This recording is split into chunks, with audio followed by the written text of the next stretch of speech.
today I wanted to share a simple beginner-friendly crochet tutorial for this headband that I made. I was originally inspired by this kind of fairy style tank top that I made, and I wanted to make a matching headband, and then I realized this is such a great scrap busting project. If you have just two different colors of yarn that you don't really know what to do with it, this is the perfect project for that because you really don't need much yarn and it's so easy to work up. And so I'm so excited to share this with you today. I personally think that it turned out so cute even though it's just so simple. The only thing that you need to know in order to make this is how to do single crochet, and we're also going to be doing a foundation chain, but you don't really have to know that prior because I will teach you, so don't worry too much about that. I will take it slow, step by step of how to make the foundation chain. Editing Allison here. I just wanted to clarify that this foundation chain is very similar to a half double crochet foundation chain, but it's just slightly different because I was freehanding this project, so if you do know what this stitch is called, please comment because I'd love to know. Okay, back to the video. Also in this project, I have two different weights of yarn, and if you have two very different weights of yarn, like one's thicker and one's thinner, I'm going to show you how to triple up the thinner yarn to match the thicker weight of this yarn. But if you have yarns that are similar in weight, you can skip past that as well. You don't need to know how to do that, but that's just a fun extra hack that you can learn if you don't know how to do this, because it's something that amazed me when I first learned it. It creates an interesting look and also can be really helpful if you don't have two of the exact same weight and you want to like switch your yarns. It's really just a fun project. It creates such a pretty headband and I hope that you enjoy it. So let's get to it. This is everything that I used for this project, and you're just going to want two different colors of yarn. I'll be using this thicker yarn that is kind of a muted turquoise, and I'm sorry I only have the label for this one, but you can see the label here. I'm using this green scrap yarn, a pair of scissors, a 4.5mm hook, and a sewing tape measure, but you don't really need this if you don't have one. But isn't it so cute? The first thing I did was I measured how long I wanted my headband to be by putting the tape measure up to my head and just approximating how long I thought it should be. That's not counting the straps that you're gonna make. You can also just measure as you go by putting the headband up to your head and seeing how long you want it to be. So the first thing you want to do is make a slip knot and then pop that onto your hook. And try to make a nice long tail so that you can use that as a strap to tie off your headband. And then you chain 2. As you can see when you're looking at your chain, there are 2 V's on the front, but if you turn it to the side, there's also 2 V's on the side. The first thing you do is yarn over and then insert your hook underneath of that first V on the side of the chain. And then you yarn over and pull up a loop. And as you can see, you now have 3 loops on your hook. And then you want to yarn over and pull through 2 loops. And now there are 2 loops on your hook. You yarn over and then pull through those 2 loops as well. And then you have created your first chain in your foundation chain. Let me show you this again. You yarn over, and then you insert your hook into the last V that's on the side of your chain. You just want to go underneath of both of those loops that create that last V. And then you want to pull up a loop, and now there are 3 loops on your hook, and then you yarn over and pull through 2 loops. Now there's 2, and yarn over and pull through 2. So you yarn over, put your hook into the last V that's on the side of the chain, not the front but the side, pull up a loop. There's 3 loops on your hook, yarn over and pull through 2,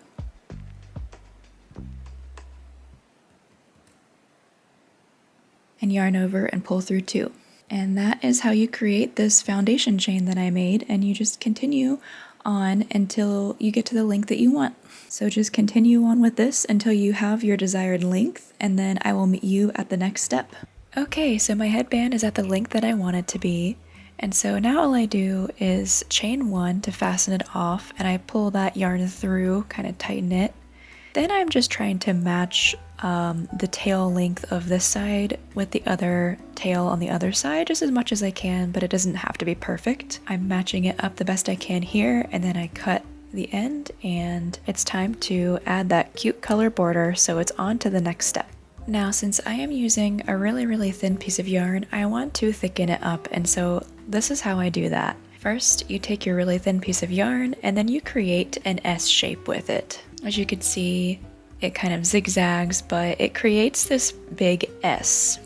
And I just wanted to stretch that out a little bit to make it long, and then you pinch the middle. You pinch the middle in, you pick it up, and then with that part right there, you just create a slip knot with that middle part. As you can see, I'm making a slip knot with that, just as you regularly would. And now on the right side, I have my tail. That's going to be my tail. And on my left side, I have working yarn. And I'm just putting that on my hook. As you're going along and working your yarn, whenever you start to run out of working yarn, all you need to do is take that long strand that's connected to your ball of yarn and pull it through that loop on the left side there. And now you have 3 strands again, and you're good to go. You're good to keep working, and just continue doing that. And just every time that your working yarn gets low, do the same thing, and you will have plenty of yarn to keep going. And that is how I thicken up really thin yarn. This can come in handy a lot whenever you want to make yarn that's thinner a lot thicker, but I also think that it creates a really cute look. Here is where we change colors, so you just insert your hook at the top of the very last chain underneath of both loops, and then you put your slip knot onto your hook and tighten it a little bit and pull it through. Then you just want to chain 1, and after I do that, I like to kind of pull it and tighten it just a little bit. So we're gonna do our single crochet border along the length of this headband. So you just insert your hook into the top of the very next stitch underneath both loops, pull up a loop,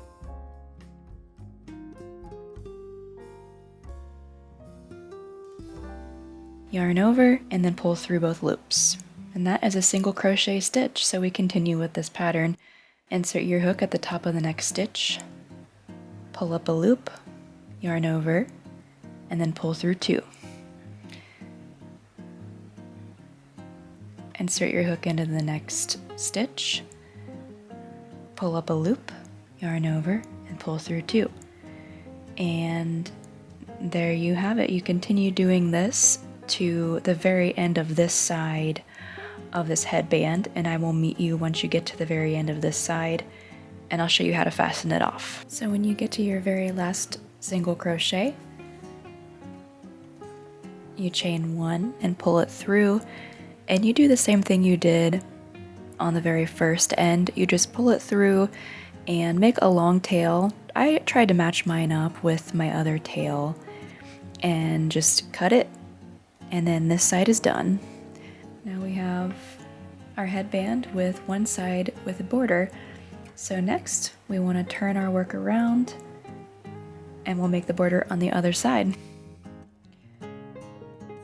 So just like we did on the first side, we're going to insert our hook into the top of the very first stitch here.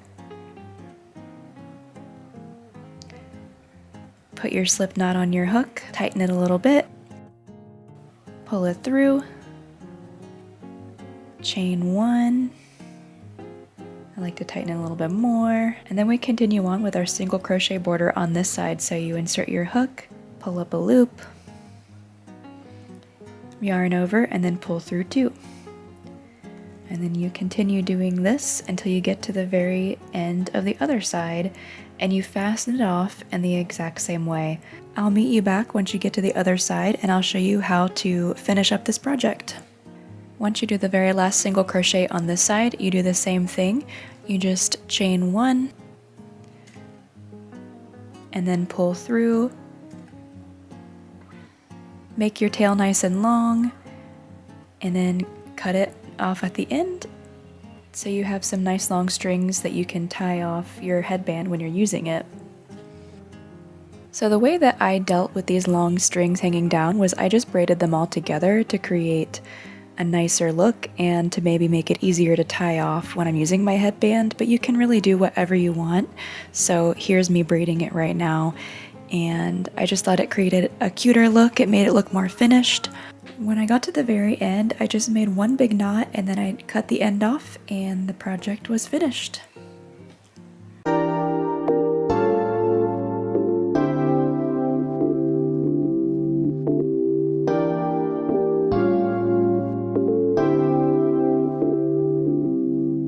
I hope that you had fun with this one and that you got something cute to wear out of it. If you have any questions about it, just leave it in the comments. And I was thinking, if you are interested in seeing how I did make this shirt, I could also make a tutorial for that. But let me know if that's something that you're interested in and I can create that for you. If you enjoy this, I'm going to be making a lot more crochet videos, tutorials, and just my crochet journey of creating a fully handmade wardrobe. Subscribe for that journey, and I hope you have a great rest of your day.